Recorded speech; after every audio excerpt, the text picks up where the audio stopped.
अब सीधा आपको चित्रकूट लेकर चलते हैं। उत्तर प्रदेश के मुख्यमंत्री योगी आदित्यनाथ क्या कुछ कह रहे हैं वो आपको सुनवाते हैं। इतिहास समेटे हुए, विरासत को समेटे हुए आज भी एक नई प्रेरणा देता है, एक नई प्रेरणा देता है।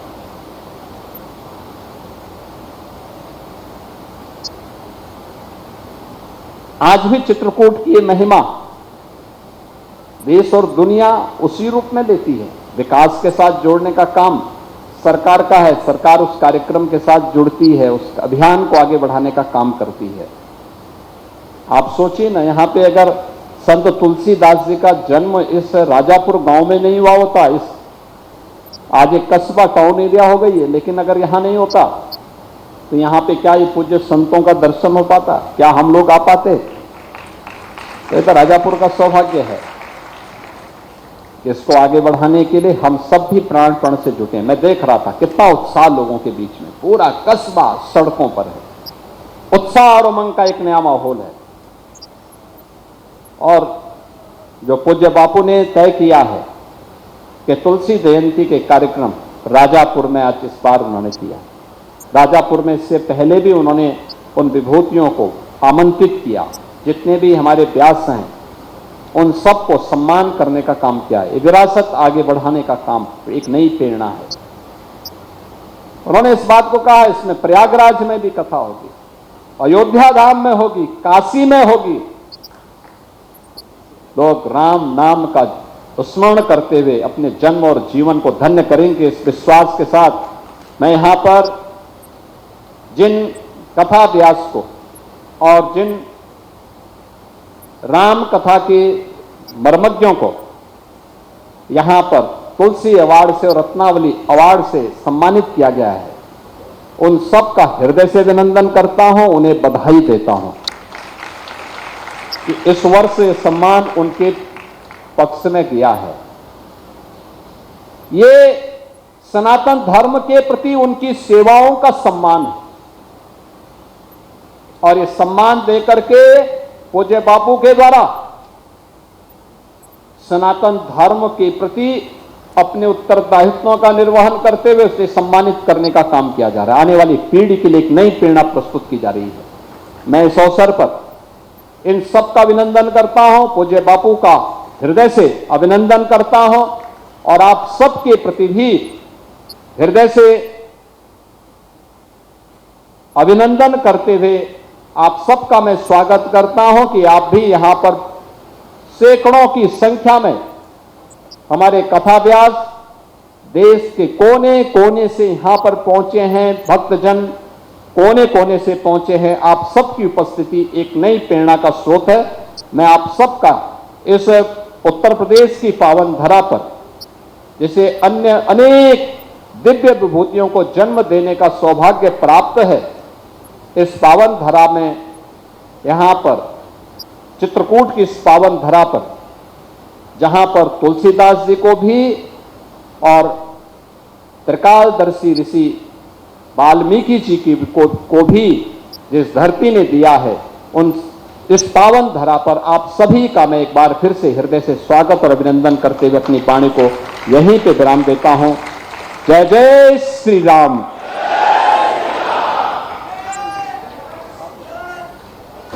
मर्यादा पुरुषोत्तम प्रभु श्री राम के उन मर्यादाओं के साथ बंद करके उनके भजन, उनके कीर्तन और उनके गायन के लिए समर्पित है ऐसे पूज्य मुरारी बापू,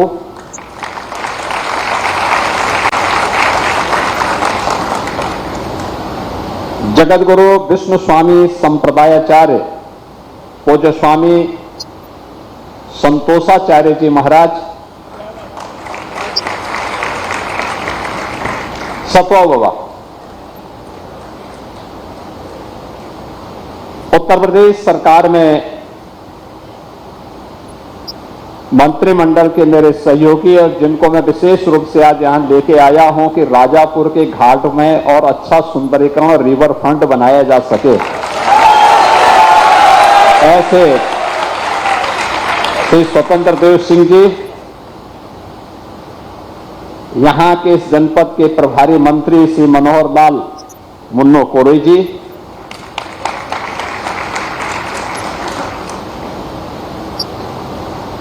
तुलसी जयंती के अवसर पर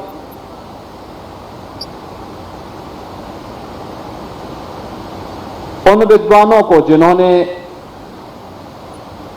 इस क्षेत्र में विशिष्ट योगदान दिया है, ऐसे यहां पर मंच पर विराजमान साध्वी नीलम गायत्री जी, पंडित जयप्रकाश मिश्र जी, डॉक्टर मदन मोहन मिश्र जी, गोस्वामी डॉक्टर अच्युत लाल भट्ट जी, डॉक्टर महादेव प्रसाद मेहता जी, श्री अशोक दास जी, स्वामी श्री बाल कृष्णाचार्य जी, पूज्य संतजन और उपस्थित भक्तजन, ये मेरा सौभाग्य है कि संवत 1554 को जिस दिव्य विभूति ने इस पावन धाम में जन्म लेकर के सनातन धर्म के माध्यम से उस कालखंड में एक नई क्रांति को जन्म दिया था, आज उनकी इस पावन जयंती में हम सबको शामिल होने का अवसर प्राप्त हुआ है। मैं इस अवसर पर जगत गुरु राम भद्राचार्य जी महाराज और कथा व्यास पूज्य मुरारी बापू का मैं हृदय से अभिनंदन करता हूं, सभी पूज्य संतों का हृदय से अभिनंदन करता हूं कि उन्होंने मुझे भी इस कार्यक्रम में भाग लेने का एक अवसर प्रदान किया है। आप अनुमान करिए, आज से 500 वर्ष पूर्व क्या स्थिति रही होगी और 527 वर्ष पूर्व इस गांव की क्या स्थिति रही होगी। आवागमन के साधन नहीं रहे होंगे,